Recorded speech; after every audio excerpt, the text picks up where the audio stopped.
Bienvenue à ces 7e assises de la recherche stratégique. Le CSFRS est une association entre l'État, les administrations, les ministères, les institutions de formation, les universités et les entreprises pour soutenir et développer la recherche stratégique en France. Depuis l'an dernier, une année, à peu près tout a changé, où nous avons la perception que tout a changé, et tout est surprenant, où nous avons la perception que tout est devenu surprenant. La globalisation est un phénomène qui a en quelque sorte dominé la réflexion et les débats pendant les 30 dernières années. Aujourd'hui, elle est d'une certaine façon mise en cause, à la fois sur le plan du constat et à la fois sur le plan de la volonté. Les forces centrifuges de la globalisation sont un sujet non traité. Ce qu'on traite, c'est la globalisation heureuse, la globalisation merveilleuse, le monde des bisounours qui nous attendaient dans une Europe des marchands qui se construiraient imperturbablement jusqu'au moment où le monde serait un immense marché. Et donc toute cette fantastique mise en scène heureuse a rencontré un jour le réel, et le réel fait mal. Le CSFRS a été fait exactement pour ça, pour parler de ce qui est un peu perdu dans l'aveuglement médiatique, ou parler de ce qui fâche, ou parler des deux en même temps. Parler donc aujourd'hui, dans ces assises-là, de l'immense problème qu'est la fragmentation du monde. Nous voyons notre atlas fendiller sous nos yeux, 2 Libye, 3 Irak, 3 ou 4 Syrie, on ne sait pas encore, mais il y en aura plusieurs, 2 Soudan au lieu d'un, etc. Je crois qu'il faut faire avec la souveraineté, les souverainetés. Il faut faire avec le multiple. On ne peut pas imposer l'un contre le multiple. On ne peut pas imposer l'Europe contre les Européens dans leur diversité. Et postuler que le Finlandais et le Sicilien, c'est la même chose. Je crois qu'il faut réconcilier identité et liberté. Mais la liberté sans l'identité, ça ne marchera pas. Et l'identité sans la liberté, c'est épouvantable.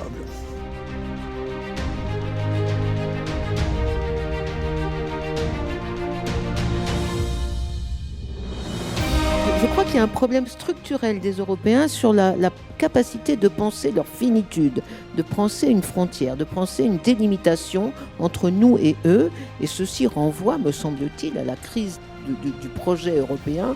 Et ceci explique largement le malaise des opinions face à Schengen. L'Europe, elle n'est pas vraiment divisée. Elle est impuissante, mais elle n'est pas divisée parce que tous les Européens à peu près sont d'accord pour faire comme si rien n'allait changer.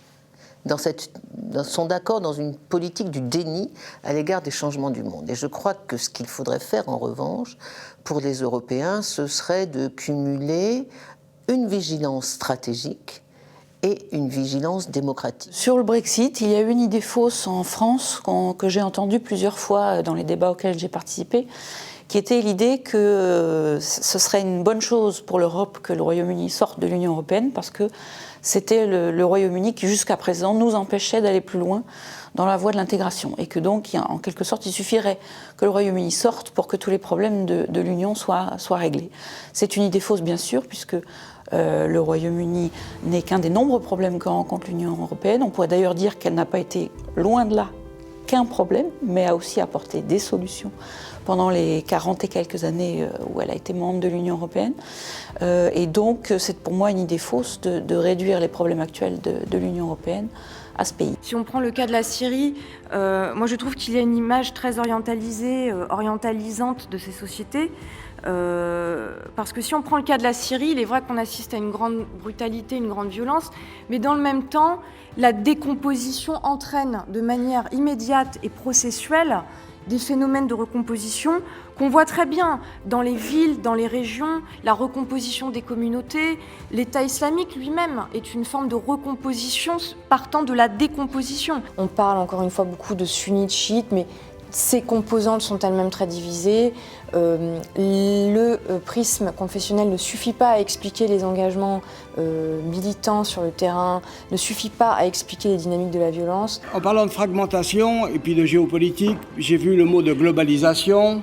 Avant même de commencer, je voudrais quand même rappeler que dans la presse française, dans les médias français, je vois très peu de choses de ce qui se passe à l'est du Pakistan et qui sont en train, à l'heure actuelle, de changer la face du monde et son statu quo, contrairement à la zone dont nous parlons, qui est une zone de crise, certes, mais où, en définitive, le statu quo du monde n'est pas en jeu. Je voudrais quand même le rappeler pour ceux qui sont totalement obnubilés par cette histoire de terrorisme, qui reste l'arme du faible, qui reste également une arme essentiellement psychologique et qui s'adresse aux esprits et aux volontés. Nous avons, nous, occidentaux, c'est-à-dire américains, britanniques, français, allemands, enfin, etc., des alliés plus qu'ambigus. Nous sommes alliés avec le Qatar, nous sommes alliés avec l'Arabie Saoudite, nous sommes alliés avec la Turquie, dont les agendas sont rigoureusement contraires aux nôtres. Voilà, du point de vue de la fragmentation, ce qui me paraît l'essentiel, c'est-à-dire que nous marchons, en principe, ensemble, dans des directions totalement opposées. Alors, ça répète un peu ce qui s'est passé au Pakistan, lorsque les États-Unis aidaient le gouvernement pakistanais et que les services pakistanais donnaient de l'argent aux talibans pour tuer des Américains ou leurs alliés.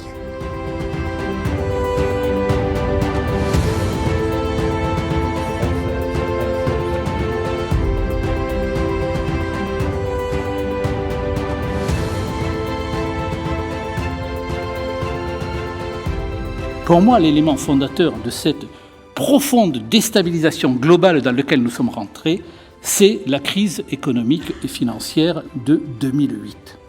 Et vous noterez également quelque chose de très important. Quand commence le printemps arabe ? En 2010, à partir du moment où les États arabes commencent à prendre de plein fouet les conséquences de la crise économique et financière.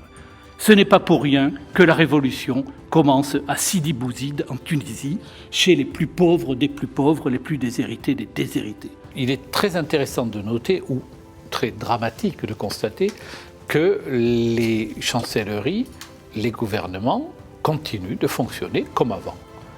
Comme si les États-Unis étaient l'hyperpuissance de 1995, comme si la Russie était la petite Russie de 1992, comme si la Chine était en croissance naturelle et n'était pas, elle aussi, confrontée à cette problématique de la crise. Nous sommes face à un monde qui est en train de se reconstituer. Les forces nationalistes, les forces politiques sont aujourd'hui submergées par des espaces eschatologiques ou spiritualistes. Et donc, tout le problème est de redevenir ou revenir à ce qu'était la culture des vieux empires et des anciens empires. Nous assistons à la revanche, parfois même je dis la vengeance, de l'histoire et de la géographie.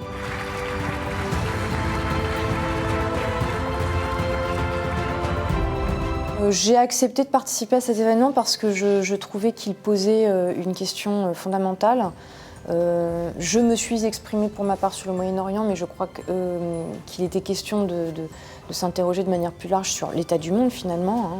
Et je trouvais que la perspective comparative qui imprime les différentes tables rondes, qui a imprimé les différentes discussions est très intéressante, y compris pour moi, pour enrichir mes travaux. Donc je trouve que c'est un lieu de débat, d'échange et de réflexion qui est fondamental.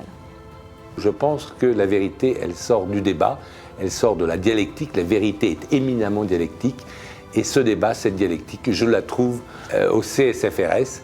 Et si je suis invité l'an prochain, je viendrai aussi. Je pense que cet événement est extrêmement important parce qu'il met en phase à la fois tout ce qui se fait de recherche au plan institutionnel, que ce soit sur le plan des militaires, des diplomates, mais aussi des intellectuels et des universitaires qui participent tous à essayer de prospecter, de sonder, de savoir quelles sont les grandes lignes de force de l'avenir.